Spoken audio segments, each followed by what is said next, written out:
150 পৃষ্ঠার যে ছবি রয়েছে এখানে বলেছে বিন্দু দিয়ে খেলা করি, এই অধ্যায়ের সমাধান নিয়ে আলোচনা করছি। এখানে দুজনের নাম দেওয়া রয়েছে, বলেছে রোকেয়া ও রোহন দুজনে এক মজার খেলা খেলবে। রোকেয়া খাতায় কিছু বিন্দু আঁকবে, রোহন দেখবে সেই বিন্দুগুলি দিয়ে কতগুলো সরলরেখা আঁকতে পারা যায়। তাহলে এখানে লেখা রয়েছে রোকেয়া খাতায় একটি বিন্দু এ আঁকলো, এই বিন্দুটি দিয়ে কতগুলো আঁকতে পারি দেখি। তাহলে এই একটা বিন্দু, এই বিন্দু থেকে আমরা কতগুলো সরলরেখা আঁকতে পারি সেটা আমরা একটু দেখব। তাহলে দেখো এখানে প্রশ্নে বলেছে বা বইয়ে লেখা আছে এই বিন্দু দিয়ে পি কিউ একটা সরলরেখা আঁকা হলো। এছাড়া পি কিউ বাদ দিয়ে আমরা দেখো X Y M N R S, তাহলে X Y M N R S সরলরেখা আঁকতে পারি বা পেরেছি।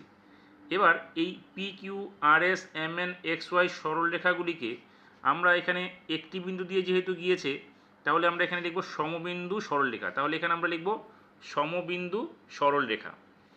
তাহলে এই সরলরেখাগুলিকে আমরা কি বলবো? সমবিন্দু সরলরেখা।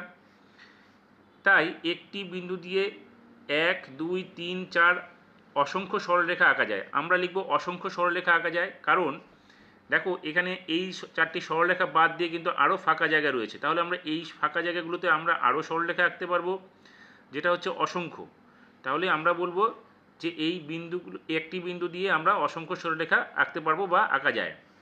এবার আমি দুটি বিন্দু এ ও বি খাতায় আঁকলাম। এবার এই দুটি বিন্দু দিয়ে আমরা কতগুলো সরলরেখা আঁকতে পারবো দেখি। তাহলে এখানে এ আর বি দুটো বিন্দু নেওয়া হয়েছে, এই দুটো বিন্দুকে যোগ করলে দেখো একটি মাত্র সরলরেখা পাওয়া যাচ্ছে। এইরকম আমি আরেকটি বিন্দু এখানে দেখিয়েছি দুটি বিন্দু নিয়ে পি এবং কিউ। এই পি এবং কিউ দুটি যদি আমরা যোগ করি সেখানেও কিন্তু একটি সরলরেখা পাবো। সেক্ষেত্রে আমরা বলতে পারি যে দুটি বিন্দু দিয়ে শুধুমাত্র দুটি বিন্দু যোগ করে শুধুমাত্র একটি সরলরেখা আমরা আঁকতে পারি। তাই এখানে বলেছে এ ও বি দুটি নির্দিষ্ট বিন্দু দিয়ে একটি নির্দিষ্ট সরলরেখা এ বি আঁকতে পেরেছি। তাই দুটি নির্দিষ্ট বিন্দু দিয়ে শুধুমাত্র একটি নির্দিষ্ট সরলরেখা আঁকা যাচ্ছে, এটা আমরা অপশানটা থেকে বেছে নেব। এবার আমি রোকেয়া আঁকা তিনটি বিন্দু দিয়ে কতগুলি সরলরেখা আঁকতে পারবো দেখি। এখানে এ বি সি, এখানে ডি ই এফ এবং এখানে এক্স ওয়াই জেড তিনটি করে প্রত্যেকটিতে বিন্দু নেওয়া হয়েছে। এখানে এ আর বি, বি সি এবং এ সিকে যোগ করলে দেখো এখানে আমরা তিনটি সরলরেখা পাচ্ছি।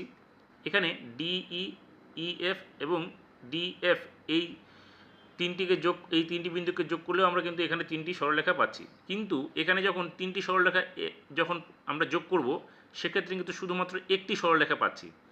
ঠিক এই ছবিগুলোকেই কিন্তু এখানে যোগ করে দেখানো হয়েছে। দেখো এখানে এ বি, বি সি এবং এ সি এই তিনটে বিন্দু যোগ করে আমরা তিনটি সরলরেখা এখানে দেখতে পাচ্ছি। এখানেও কিন্তু ডি ই, ই এফ এবং ডি এফ এই তিনটি সরলরেখা যদি যোগ করি এখানেও কিন্তু আমরা তিনটি সরলরেখা পাচ্ছি। কিন্তু এখানে তিনটি বিন্দু দিয়ে আমরা তিনটি একই সরলরেখায় যুক্ত করতে পারছি, তাই আমরা বলতে পারি এখানে শুধুমাত্র একটি সরলরেখাই পাবো। এই তিনটি ছবি অনুসারে আমরা বলতে পারি বা দেখতে পাচ্ছি এখানে তিনটি নির্দিষ্ট বিন্দু দিয়ে কখনো তিনটি সরলরেখা পাচ্ছি, যেমন এই দুটো ছবির ক্ষেত্রে, কিন্তু এটার ক্ষেত্রে তিনটি বিন্দু দিয়ে একটি মাত্র সরলরেখা পাচ্ছি।